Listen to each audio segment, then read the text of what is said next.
الحمد للہ رب العالمین والصلاة والسلام علی محمد الامین فاعوذ باللہ من الشیطان الرجیم بسم اللہ الرحمن الرحیم۔ خواتین و حضرات، ہم سورہ حج کا آیت 33 سے مطالعہ کر رہے ہیں۔ اس میں اللہ تعالیٰ نے توجہ دلائی کہ حرم سے متعلق سب چیزیں شعائر اللہ ہیں، اللہ کے مقرر کردہ شعائر ہیں۔ میں نے عرض کیا تھا کہ شعائر شعیرہ کی جمع ہے، اور شعیرہ کا مطلب ہوتا ہے علامت۔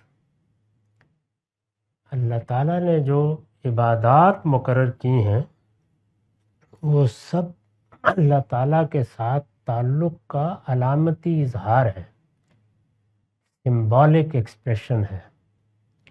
اس لحاظ سے یہ اللہ کے مقرر کردہ شعائر ہے۔ ہم اللہ تعالیٰ کی عظمت کا اعتراف بندے کی حیثیت سے کس طرح کریں؟ ہم اپنی اطاعت کا اظہار اس کی بارگاہ میں کس طریقے سے کریں؟ اور اسی طرح نظر پیش کرنا، اپنے جان و مال کو اپنے پروردگار کی بارگاہ میں پیش کر دینا کہ یہ حاضر ہے، اس کا اظہار کیسے کریں؟ اس کے لیے عبادات مقرر کی گئی ہیں۔ نماز پرستش ہے، روزہ اطاعت ہے، اور حج و عمرہ قربانی یہ نظر کی عبادتیں۔ ان تینوں عبادتوں کے باب میں ایک ہی لفظ ان کی پوری حقیقت کو بیان کر دیتا ہے، یہ شاعر اللہ ہے۔ انسان چونکہ حقیقت پر نگاہ نہیں رکھتا تو بعض اوقات ان شاعر کے بارے میں وہ بے پرواہی کا رویہ اختیار کرتا ہے۔ بارہا دیکھا ہوگا کہ لوگ یہ کہتے ہیں کہ ہم اللہ کو یاد کر لیتے ہیں، فکر بھی ہے، ذکر بھی ہے، پھر آخر یہ اٹھنا بیٹھنا، یہ رکوع سجود کیوں؟ اسی طرح حج میں بھی بعض لوگ یہ سوال کرتے ہیں کہ یہ مناسک، یہاں پھیرے لگائے جا رہے ہیں، یہاں دو پہاڑیوں کے درمیان صحیح کی جا رہی ہے، یہ کیا ہے؟ تو فرمایا کہ یہ میرے ساتھ تعلق کا علامتی اظہار ہے، اور یہ علامتیں میں نے مقرر کی ہیں۔ یعنی بالکل اسی طرح جیسے آپ کسی ملک کے ساتھ اپنی محبت کے اظہار کے لیے یا اپنی وفاداری کے اظہار کے لیے ایک جھنڈا یا ایک علم بنا لیتے ہیں، تو یہ علامتیں ہیں، ان کے پیچھے حقیقت ہے۔ یعنی جس طرح روزے کے پیچھے اللہ تعالیٰ کے ساتھ اطاعت کے جذبے کے اظہار کی حقیقت ہے، نماز کے پیچھے اس پروردگار کے حضور میں پرستش کے آداب کے ساتھ حاضری کی حقیقت ہے، اور حج و عمرہ اور قربانی میں اس کے حضور اپنے جان و مال کو شیطان کے خلاف جنگ میں پیش کر دینے کی حقیقت ہے۔ تو ان حقیقتوں کے لیے جو قالب بنایا گیا ہے اس کو یہاں شعیرہ یا شاعر کے لفظ سے تعبیر کیا ہے، اور تنبیہ کی ہے کہ ذالک ومن یعظم شعائر اللہ فإنہا من تقوی القلوب۔ یہ باتیں ہیں، انہیں اچھی طرح سمجھ لو اور یاد رکھو کہ جو اللہ کے مقرر کردہ شاعر کی تعظیم کرے گا تو یہ دلوں کی پرہیزگاری میں داخل ہے۔ یعنی ان شاعر سے بے پرواہ ہونا، ان کا مذاق اڑانا، ان کے بجائے یہ فلسفیانہ باتیں کرنا کہ آخر اس اٹھنے بیٹھنے سے کیا حاصل، یہ در حقیقت ان کی تحقیر ہے۔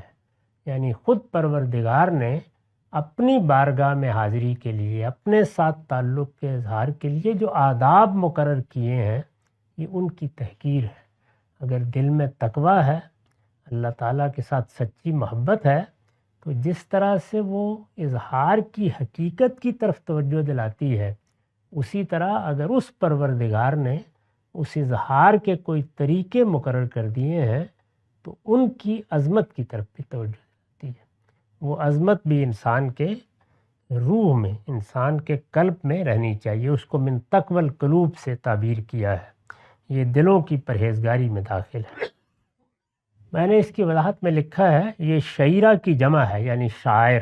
اس لفظ کو بہت اچھی طرح سمجھ لینا چاہیے، اس لیے کہ عبادات کے باب میں خاص طور پر فلسفیانہ ذہن ہمیشہ انہی چیزوں کو تحقیر کا ہدف بناتا ہے۔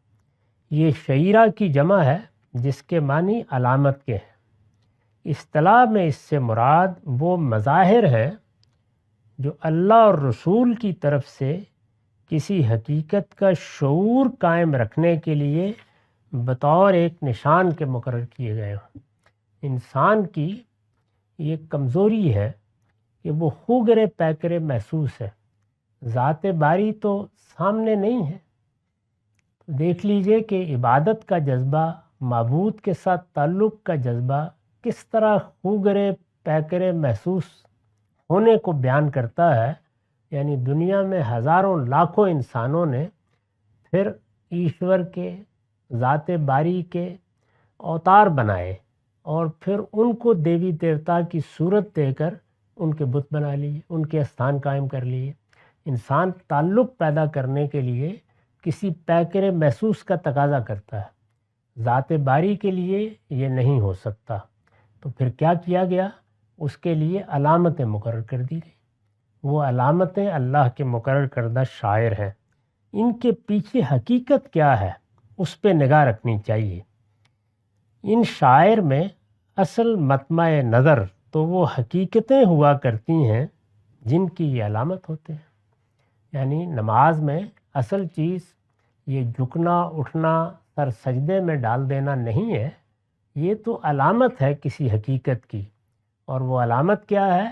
اللہ کی عظمت کا اعتراف، اس کی بڑائی کا اعتراف، اپنی بندگی کا اعتراف، اور اس بندگی کے اظہار کے لیے ہم نے اپنی ضرورتوں کے تحت علامتیں بنانا ہوتی ہیں۔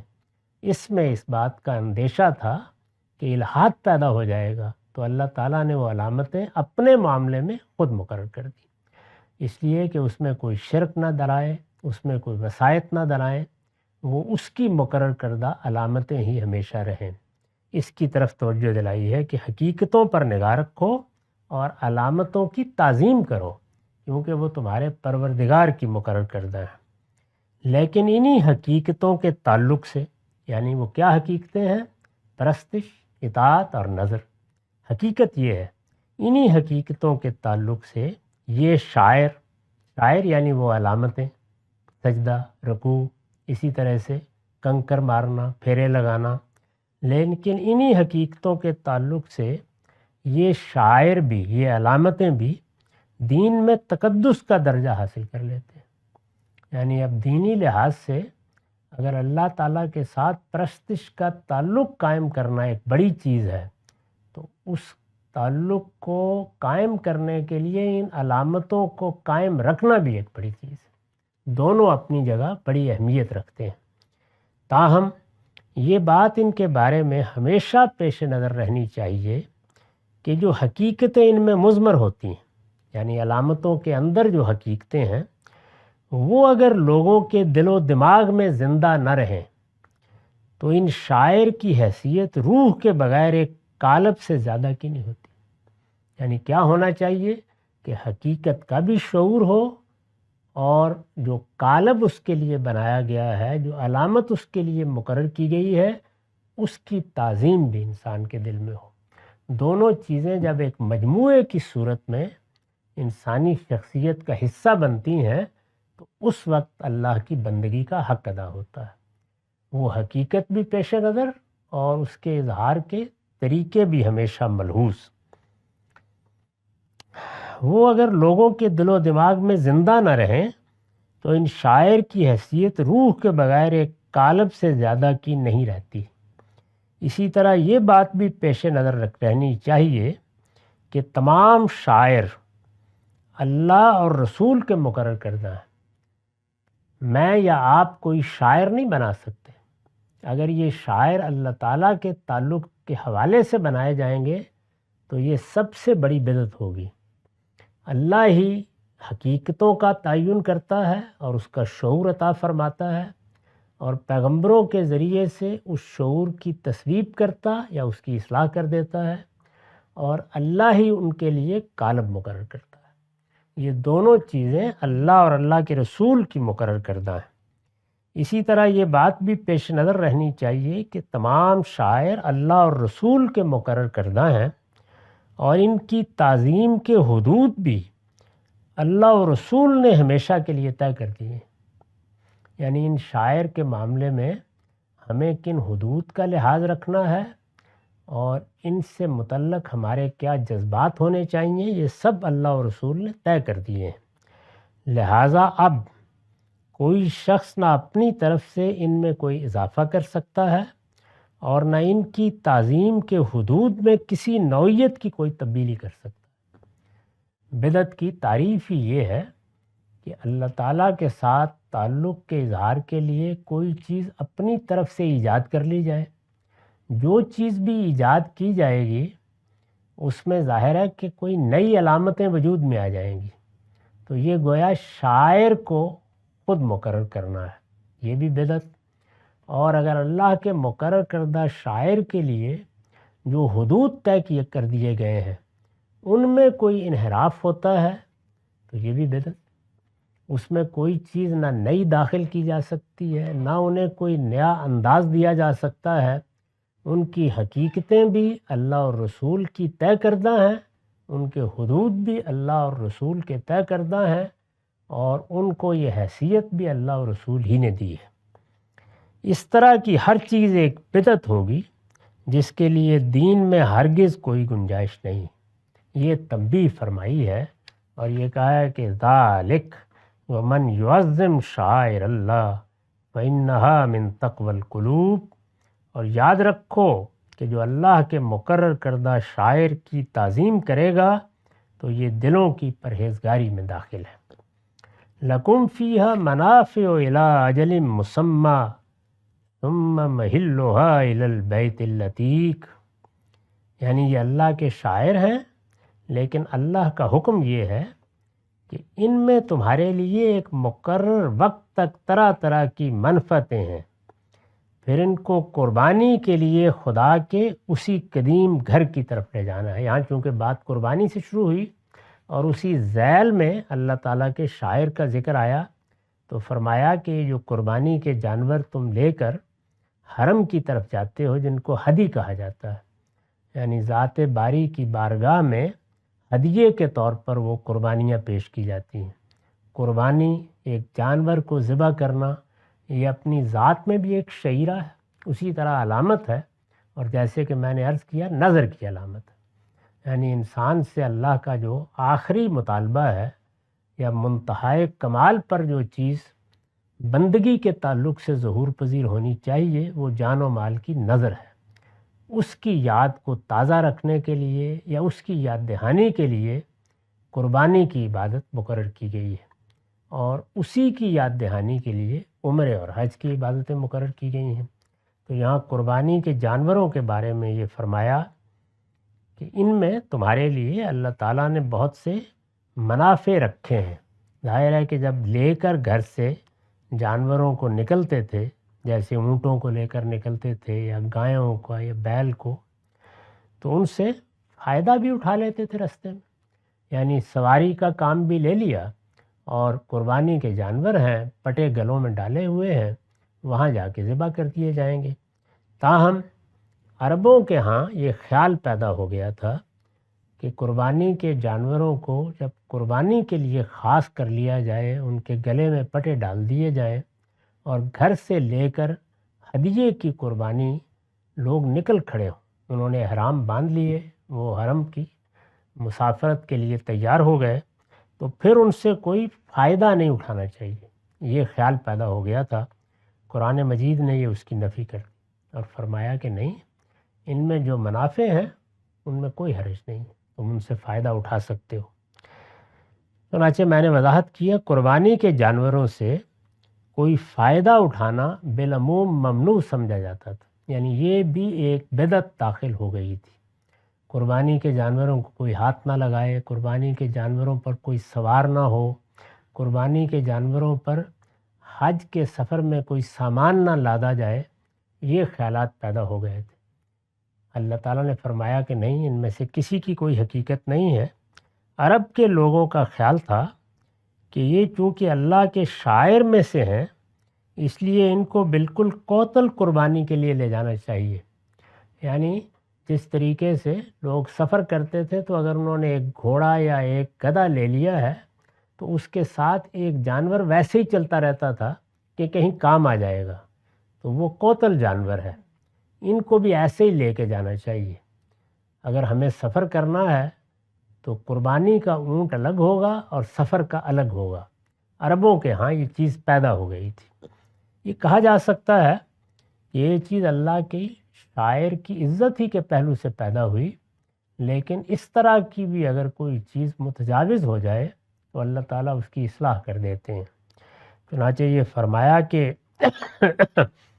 یہ تمہارا خیال بے بنیاد ہے، قربانی کے جانوروں سے ہر طرح کا فائدہ اٹھایا جا سکتا ہے۔ رستے میں ہے، دودھ والا جانور ہے تو دودھ بھی پی سکتے ہیں، سامان اگر اٹھا سکتا ہے تو سامان بھی رکھ سکتے ہیں، سواری کر سکتے ہیں تو سواری بھی کر سکتے ہیں۔ اس کے ساتھ بھی وہ قربانی کا جانور رہے گا، اس کو وہاں جا کے قربان کر دیا جائے گا۔ قرآن نے یہ اسی خیال کی تردید فرمائی ہے کہ ان شاعر کی تعظیم کے لیے یہ ضروری نہیں۔ پیچھے فرمایا تھا نا کہ ان کی تعظیم ہونی چاہیے، تو وضاحت کر دی کہ ان کے منافع حاصل کرنا تعظیم کے خلاف نہیں ہے۔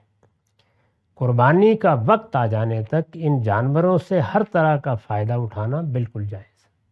تو یہ ایک اصلاح کی، میں نے اپنی کتاب میزان میں ان اصلاحات کی فہرست بنا دی ہے جو حج کے معاملے میں، حج و عمرہ کے معاملے میں اللہ تعالیٰ نے فرمائی۔ میں توجہ دلا چکا ہوں کہ حج و عمرہ کے مناسک عربوں کے ہاں پہلے سے موجود تھے، وہ بڑے اہتمام سے حج بھی کرتے تھے، عمرہ بھی کرتے تھے، طواف، زیارت، سب معاملات بالکل اسی طرح تھے۔ رسالت مآب صلی اللہ علیہ وسلم نے بھی بعثت سے پہلے، یعنی جب آپ کو نبوت دی گئی اس سے پہلے حج کیا ہے، اس کی تفصیلات تاریخ میں موجود ہے، اور اس حج میں آپ نے کسی بدعت کا ارتکاب نہیں کیا، یہ صراحت بھی موجود ہے۔ بالکل صحیح طریقے سے حج کیا، جیسے کہ سیدنا ابراہیم نے اس کی روایت قائم کی تھی۔ لیکن عربوں کے ہاں اس میں بعض بدعتیں داخل ہو گئی تھیں، بعض چیزیں انہوں نے اپنی طرف سے ایجاد کر لی تھی۔ میں نے متعین کر کے بتایا ہے کہ یہ 16 کے قریب چیزیں ہیں، ان میں سے ایک ایک کی قرآن نے اصلاح کی ہے، یہ بھی انہی میں سے ہے۔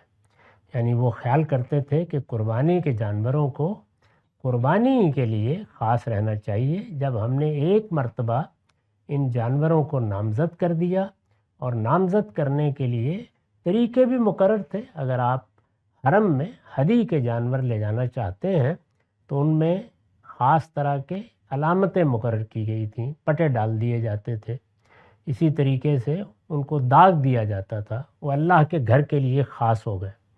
تو اس طرح کے جانوروں کے بارے میں یہ خیال کر لیا گیا کہ اب ان سے کوئی کام نہیں لینا، تو فرمایا کہ اس میں کوئی حقیقت نہیں ہے، ان سے تم ایک مدت تک، وہ مقرر وقت کون سا ہے؟ جب ان کی قربانی ہونی ہے، اس وقت تک تم کام لے سکتے ہو۔ ان میں تمہارے لیے ایک مقرر وقت تک طرح طرح کی منفعتیں ہیں، یعنی ان سے فائدہ اٹھاؤ، پھر ان کو قربانی کے لیے خدا کے اسے قدیم گھر کی طرف لے جانا ہے، یعنی منزل وہی ہے، یہ وہاں جا کے قربان کیے جائیں گے۔ اس میں جو یہ فرمایا کہ ثم محلھا الی البیت العتیق، تو اس میں بھی گویا ایک مضمون مضمر ہے جس کو میں نے کھول دیا ہے، یعنی کسی بت خانے یا آستان کی طرف نہیں، بلکہ خدا کے اسی قدیم گھر کی طرف لے جانا ہے جس کے لیے یہ شاعر مقرر کیے گئے۔ یہ جانور اس گھر میں قربانی کے لیے خاص کیے گئے ہیں، ان کی منزل وہی ہے اور انہیں وہیں پہنچنا چاہیے۔ اس معاملے میں یہ تنبیہ کر دی۔ یہ بھی اس لیے ضروری تھی کہ اگرچہ حج کے لیے نکلتے تھے لیکن راستے میں دوسرے استان بھی آ جاتے تھے، تو بعض اوقات ان کی زیارت بھی ساتھ ساتھ ہوتی تھی۔ اب بھی لوگوں نے جو زیارتیں بنا رکھی ہوئی ہیں، بارہا وہ حج کے سفر میں، عمرے کے سفر میں ان کو شامل کر لیتے ہیں۔ تو یہ ارشاد فرمایا کہ یہ جانور تو اللہ کے لیے ہیں، یہ اس کے گھر میں جا کر اپنی جگہ پر صحیح وقت پر جو ان کے لیے مقرر ہے، اس کو کہا یہاں اجل مسمى، طے شدہ وقت ہے، اس میں جا کے قربان ہونے ہیں، اس وجہ سے یہ کہیں اور نہیں جائیں گے۔ وَلِكُلِّ أُمَّةٍ جَعَلْنَا مَنْسَكًا لِيَذْكُرُوا اسْمَ اللَّهِ عَلَى مَا رَزَقَهُم مِّن بَهِيمَةِ الْأَنْعَامِ، ہم نے ہر امت کے لیے قربانی کی عبادت مشروع کی ہے۔ یہ تنبیہ کی ہے کہ قربانی کی عبادت کوئی لوگوں کی ایجاد نہیں ہے، یہ ہم نے ہر امت کے لیے مشروع کیے رکھی ہے۔ یعنی قربانی کی عبادت گویا نظر کی عبادت، وہ عبادت جس میں بندہ اپنے جان و مال کی نظر کو علامتوں سے ظاہر کرتا ہے۔ اس کے لیے جانور ذبح کیا جائے، ناخن تراشنے سے انسان اپنے آپ کو اور بال کاٹنے سے روک لے خاص مدت تک، اور پھر اس تصور میں رہے کہ میں نے اپنے آپ کو اس پروردگار کی نظر کیا ہوا ہے، اس کے گھر پہنچ جائے تو وہاں پھیرے لگا کے اس نظر کے جذبے کا اظہار کرے۔ اسی طرح سے جتنے مناسک ہیں وہ سب مناسک گویا قربانی ہی ہے، قربانی کی یا نظر کی مختلف صورتیں ہیں۔ قربانی کا مطلب ہے اللہ کا تقرب، تو یہ اللہ تعالیٰ کے تقرب کا منتہائے کمال ہے کہ بندہ اپنے آپ کو، اپنے جان و مال کو اس کے حضور نظر کے لیے پیش کرے۔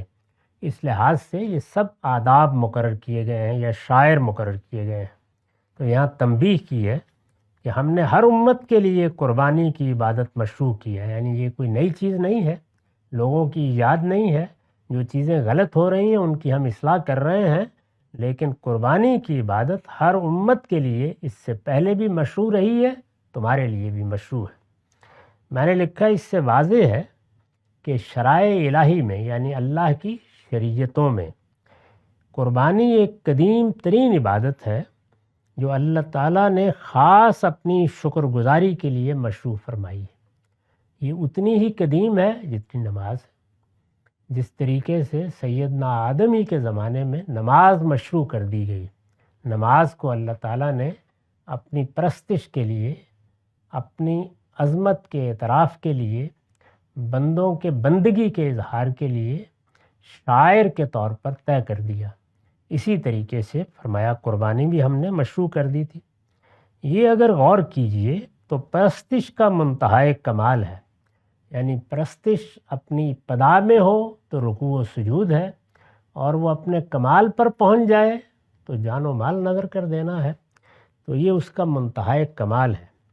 یہ اگر غور کیجئے تو پرستش کا منتہائے کمال ہے اپنا اور اپنے جانور کا منہ قبلے کی طرف کر کے بسم اللہ واللہ اکبر کہہ کر ہم اپنے جانوروں کو قیام یا سجدے کی حالت میں اس احساس کے ساتھ اپنے پروردگار کی نظر کر دیتے ہیں کہ یہ در حقیقت ہم اپنے آپ کو اس کی نظر کر رہے ہیں۔ یہ جذبہ پیچھے ہونا چاہیے، یہ موجود نہ ہو تو گھر میں بیٹھا رہنا چاہیے، پھر حج و عمرہ کے لیے جانے کی کوئی ضرورت نہیں ہے۔ یہ نظر کی عبادت ہے، نظر کا جذبہ ہے، نظر کا شعور ہے، نظر پیش کرنے کے لیے قلب و نظر میں داعیات ہیں، تو پھر اس کے لیے یہ علامت ہے۔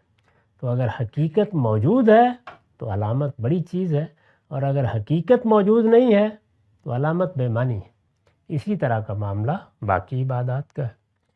تو اس میں جو طریقہ مقرر کیا گیا ہے وہ یہ کہ جانور کا رخ قبلہ رو کر لیں، جیسے ہم نماز پڑھتے ہیں، یہ بھی عبادت ہے، اور بسم اللہ واللہ اکبر کہہ کر جانور کو قبلہ رو یا کھڑا کر لیں یا لٹا دیں، یعنی یا وہ قیام کی حالت میں ہوگا جیسے اونٹوں کو نہر کیا جاتا ہے، اور یا سجدے کی حالت میں ہوگا۔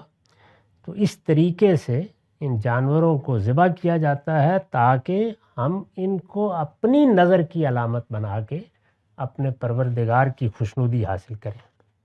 ہم اپنے جانوروں کو قیام یا سجدے کی حالت میں اس احساس کے ساتھ اپنے پروردگار کی نظر کر دیتے ہیں کہ در حقیقت ہم اپنے آپ کو اس کی نظر کر رہے ہیں۔ یہی نظر اسلام کی حقیقت ہے۔ یعنی اسلام کیا ہے؟ اسلام کا مطلب ہے اپنے آپ کو سرنڈر کر دینا، اپنے آپ کو حوالے کر دینا۔ اسلمت لرب العالمین، یہ الفاظ سیدنا ابراہیم نے کہے تھے، اسی سے لفظ اسلام ہے۔ میں نے اپنا آپ، اپنا وجود، اپنا باطن، اپنا ظاہر اپنے پروردگار کے حوالے کر دیا۔ تو یہ حوالگی کا اظہار ہے، اور یہ ظاہر ہے کہ وہی نظر ہے۔ یہی نظر اسلام کی حقیقت ہے، اس لیے کہ اسلام کے معنی ہی یہ ہیں کہ سر اطاعت جھکا دیا جائے اور آدمی اپنی عزیز سے عزیز متاع، حتیٰ کہ اپنی جان بھی اللہ کے حوالے کر دے۔ یہ اسلام کی حقیقت ہے۔ اگر یہ پوری حقیقت ذہن میں، فکر میں، سوچنے میں، سمجھنے میں، زندگی کے معاملات میں پیش نظر ہے تو اسلام اپنی روح کے ساتھ موجود ہے، ورنہ وہ آبا کا مذہب ہے، لوگ اس کو ایک روایت کے طور پر اختیار کر لیتے ہیں۔ قربانی اسی حقیقت کا، یعنی یہ جو حقیقت ہے کہ میں نے اپنا آپ اپنے پروردگار کے حوالے کر دیا، قربانی اسی حقیقت کا علامتی اظہار ہے۔ اس لحاظ سے دیکھیے، یعنی اسی کی حقیقت کو سمجھ کر دیکھیے تو یہ دراصل اپنا ذبیحہ ہے جو جانور کے ذبیحے کی صورت میں ممثل ہوتا ہے۔ تو یہ قربانی کی عبادت ہے، جس کو لوگ خیال کرتے ہیں کہ یہ جانوروں کے ساتھ کیا معاملہ ہو رہا ہے، اس کے پیچھے یہ بڑی حقیقت پوشیدہ ہے، اس کی جانب توجہ دلائی۔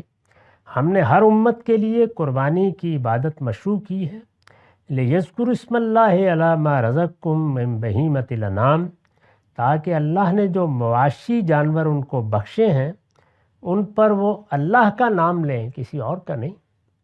یعنی ان کو اللہ کے نام پر ذبح کیا جائے، یہ خیال نہ پیدا ہو جائے کہ یہ تو قربانی کے جانور ہیں، جب اللہ ہی کے لیے خاص ہیں تو پھر ان پر اللہ کا نام کیوں لیا جائے؟ نہیں، اپنے کھانے کے لیے ذبح کرو اللہ کا نام لے کر، اور حرم میں قربانی پیش کرنے کے لیے لاؤ تو اللہ کا نام لے کر، اللہ کا نام لے کر ذبح کرو۔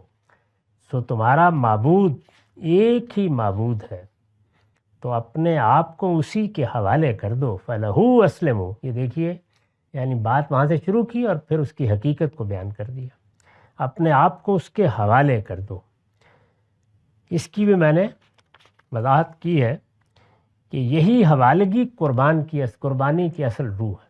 یعنی اگر قربانی پر غور کیا جائے تو وہ اس حوالگی کا اظہار ہے، لہٰذا اس روح کو پیش نظر رہنا چاہیے۔ جب بھی جانور خریدا جائے، قربانی کا ارادہ کیا جائے تو اس زمانے میں یہ احساس طاری رہنا چاہیے۔ اس احساس ہی کے لیے پھر نبی صلی اللہ علیہ وسلم نے فرمایا کہ جو دوسری علامتیں مقرر ہیں ان کا اہتمام بھی کر لو۔ 10 دن تک مسلمان بالعموم ان کا اہتمام بھی کرتے ہیں، تاکہ وہ 10 دن اس احساس کے ساتھ گزریں، 1 ذوالحج سے 10 ذوالحج تک، کہ ہم اپنے آپ کو اپنے پروردگار کے حوالے کر رہے ہیں۔ وَبَشِّرِ الْمُخْبِتِينَ، اور انہیں خوشخبری دو اے پیغمبر جن کے دل اس پروردگار کے آگے جھکے ہوئے ہیں۔ یعنی آخرت میں کامیابی کی بشارت ان لوگوں کے لیے ہے۔